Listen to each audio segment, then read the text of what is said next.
앞으로 우리에게 펼쳐질 뉴 노멀 시대 어떻게 맞이해야 하는가? 어떤 영적인 실력을 갖추어야 하는가? 슬로브와 딸들과 같이 세상 사람들이 세속이라는 물결에 다 휩쓸려 갈 때에 오직 하나님의 오름을 붙들고 믿음을 지킨 사람들, 그들을 믿음의 세대라고 부릅니다. 성령의 기름 부으심으로 그 꿈을 꾸며 믿음으로 새로운 길을 개척해 나가는 사람들, 그들이 믿음의 세대들입니다. 루벤과 갓지파와 같이 자신의 외면이 아니다, 자신의 내면에 웅덩이를 바라볼 줄 아는 사람, 그 내면의 싱크홀을 하나님의 말씀과 기도로 무장하여 자신을 넘어서서 하나님 나라에 앞장설 수 있는 사람, 우린 그들을 믿음의 세대라고 말합니다. 그 믿음의 세대, 그 새로운 세대가 전혀 보이지 않는 그 미래를, 그 미래 속에서 하나님 나라를 이루어가는 새로운 세대가 될 것입니다. 오늘 본문을 보면 새로운 세대, 믿음의 세대를 말하면서 레위인의 삶을 말하고 있습니다. 레위인의 삶은 광야 같은 삶을 살아가고 있는 오늘 우리에게 무엇을 말해주고 있는 것일까? 레위인은 어떤 사람입니까?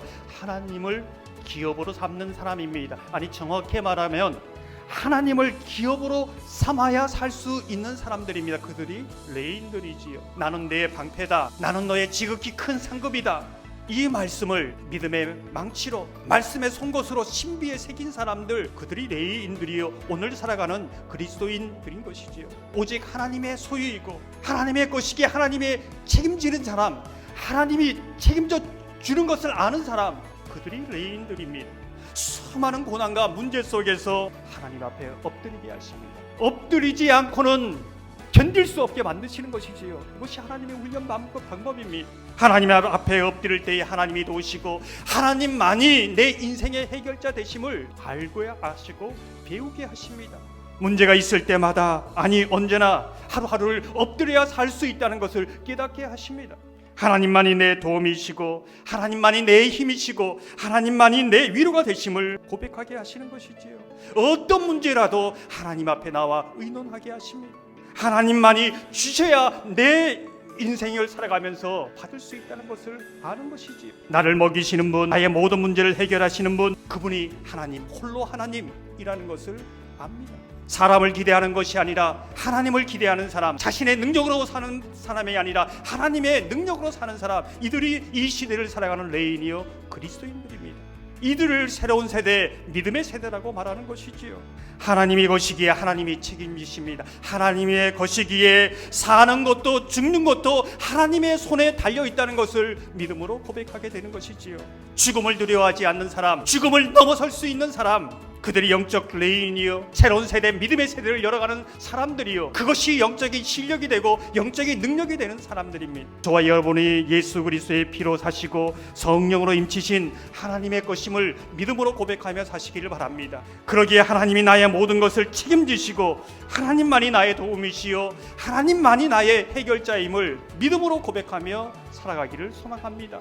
그리하여 저와 여러분이 이 시대의 레위인들로 새로운 세대, 믿음의 세대로 어떠한 미래라도 새롭게 펼쳐나가는 하나님의 사람들 다 되시기를 주님의 이름으로 축원합니다. 오늘 본문을 계속해서 보면 새로운 세대, 믿음의 세대로서 레위인은 어떤 특징을 가지고 있는가? 이스라엘 백성들은 가나안 땅에 들어갔을 때 전국 곳곳마다 12지파가 흩어져 삽니다. 경계가 분명하지요. 근데 하나님은 그 전국 곳곳마다 흩어져 있는 12지파 그 삶의 현장 한가운데 레위인에게 줄 48성읍을 만들라고 합니다. 42개 성읍은 레위인이 살 성읍, 6개 성읍은 도피성입니다.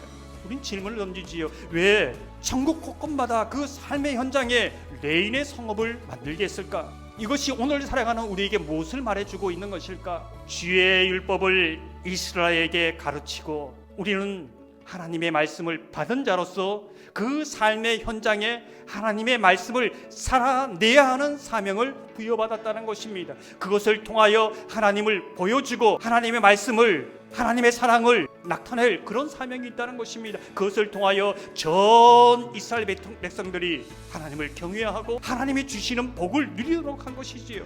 그래서 레위인들은 복의 통로가 됩니다. 영적인 레위인으로 살아간 첫 번째 분이 누굽니까? 예수님입니다.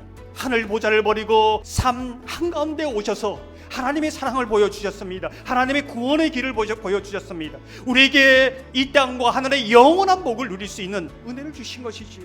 그래서 예수님은 영적 레위인으로 사셨습니다. 우리가 이 땅에 레인으로 살아간다는 것은 예수님을 따라 닮아가는 삶이라 할 수 있는 것이지요. 영적 외인으로 사명을 감당하며 사는 것, 어떤 삶일까? 제가 살고 있는 삶의 현장에서 예수님을 만나는 통로의 역할로 감당하게 하셨습니다.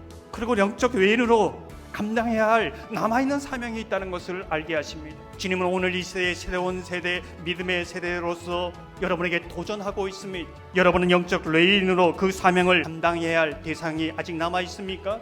십자가의 복음을 들어야 할 대상이 남아 있습니까? 제가 사명이 무엇인지 모르겠는데요, 물어보셔야 합니다. 그게 여러분의 삶의 이유입니다. 우리가 살아가는 이유를 성경은 분명하게 말씀해 주고 있습니다. 그 사명을 위해서 눈물을 흘려야 합니다. 기도하고 기도해야 합니다. 전하고 전해야 합니다. 우선적으로 물어야 할 질문이 있습니다. 이 복음이 나를 살렸는가? 이 복음이 지금도 나를 살리고 있는가? 그 예수의 생명이, 복음의 생명이 아내를 살릴 수 있는가? 남편을 살릴 수 있는가? 자녀를 살릴 수 있는가? 이것을 먼저 물어야 합니다. 저와 여러분의 영적 레인으로 나는 하나님의 것이다, 나의 모든 것을 하나님께서 책임지신다는 이 믿음의 세대가 되시기를 소망합니다. 영적 레인으로 맡긴 사명을 감당하면서 남은 사명을 위하여 끝까지 감당하여 하나님 앞에서 대답할 말을 가지고 부끄럼 없이 하나님 앞에 서는 저와 여러분 되기를 주님의 이름으로 축원합니다.